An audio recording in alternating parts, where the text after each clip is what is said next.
Hello， 大家好，我係晴晴啊。咁今日咧就要講下無限公司點樣轉有限公司啦。因為咧最近有一位客人咧攞住佢張無限公司嘅 BR 就走嚟問我話：咦，我係咪唔俾錢去續呢張 BR 咧？政府就知道我其實唔諗住繼續做呢間無限公司，就由得佢就得㗎啦。咁嗰一下咧，我即刻就同佢講，千祈咧唔好咁做，因為咧如果你淨係唔續 BR 嘅話，其實間無限公司仍然存在緊嘅。一直唔理佢嘅話咧，只會係政府不斷咁樣追你啦，不斷追你，然後最後會罰款嘅。大家可以睇下個罰款金額咧，可以去到5000蚊，甚至係監禁1年嘅。咁所以我覺得好有必要去講下，當你由無限公司轉去有限公司嘅時候，個流程步驟究竟要做啲乜嘢呢？而個時間大概係幾耐呢？咁喺呢度都提提大家，記得咧去訂閱我嘅 channel 啊，撳一個 subscribe 咧。咁將來有啲乜嘢任何關於創業嘅資訊啊，或者公司上邊你應該要知道嘅嘢咧，都會第一時間收到嘅。好，咁首先喺度講一個概念先。咁無限公司同有限公司咧，其實完全係兩個系統、兩樣嘢嚟嘅。佢係唔存在，亦都絕對唔可以咧，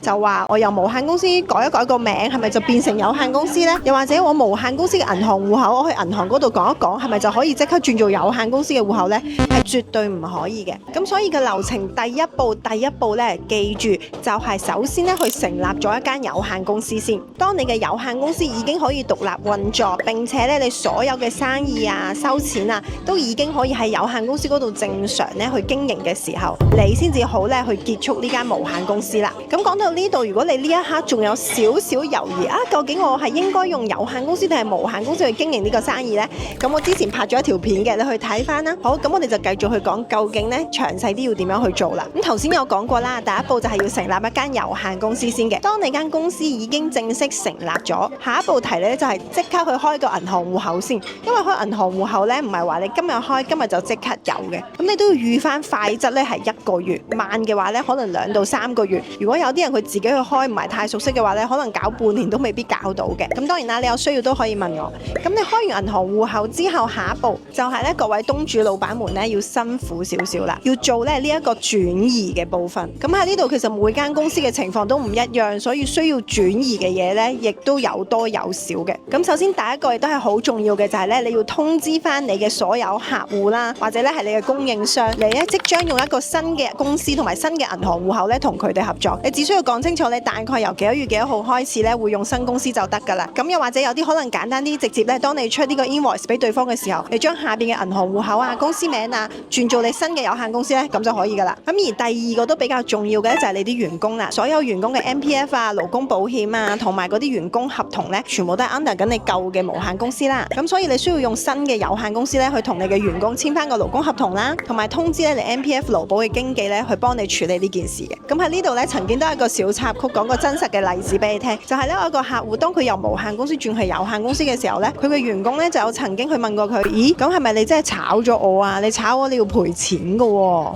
咁喺呢度俾翻少少勞工法俾你哋睇下啦。呢個情況其實你係作為佢嘅僱主，而你咧其實唔係炒佢嘅，因為咧你有繼續去提供一個工作俾佢。咁喺法例裏面咧，其實呢個係一個適當嘅安排嚟嘅，並唔等於咧你係真係要炒佢，然後賠佢錢，轉個頭又請翻佢喎。咁所以咧大家都要留意嘅。咁當你已經通知咗你嘅客啦，處理咗你個同事嘅情況啦，下一步其實你要考慮就係有啲公司咧，其實佢可能係有自己嘅存貨啦，或者公司係有資產嘅，譬如有車啊、有樓啊呢啲，又點樣處理呢？咁好多時候咧都會建議翻大家咧去做翻個買賣協議嘅，即係你舊嘅無限公司同你新嘅有限公司之間咧都簽翻個 list 啦，一個協議啦，就係話你用幾多錢咧去買翻以前嘅資產嘅。咁呢一個協議咧都係方便將來你有限公司要做數嘅時候咧係有用嘅。好，咁嚟到呢一步咧，其實你要做嘅都差唔多去到尾聲㗎啦。咁我咧都係非常建議大家咧可以有限公司同無限公司咧並行一段時間嘅，即係唔需要好耐，唔需要話再並行多1年啊或者半年嘅，可能並行1-2個月。如果要轉移嘅嘢多咧，可能2-3個月咁嘅時間咯。咁喺呢段時間咧就要 make sure 你無限公司所有嘅負債啊、欠債啊要結清嘅要結啦，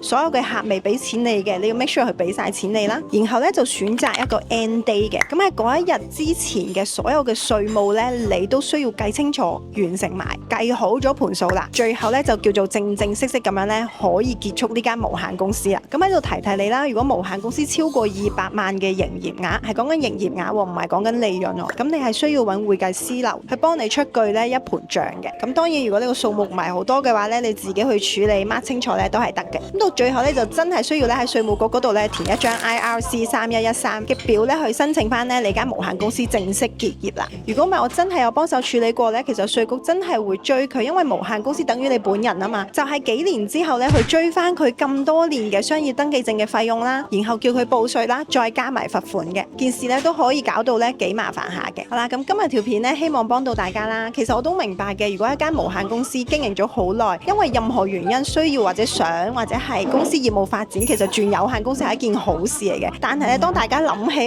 有一大堆嘢要處理嘅時候咧，就的唔起心肝啦。咁所以趁住咁啱你睇到呢條片，而咁啱你都有咁嘅需要嘅話咧，就可以簡單 WhatsApp 諮詢下我啦，幫你哋咧去順利過渡到咧去有限公司，令到你生意咧發展得更順利啦。好，咁記得訂閱我嘅 channel 啦，同埋下邊俾個 like 我啊，我哋下次再見，拜拜。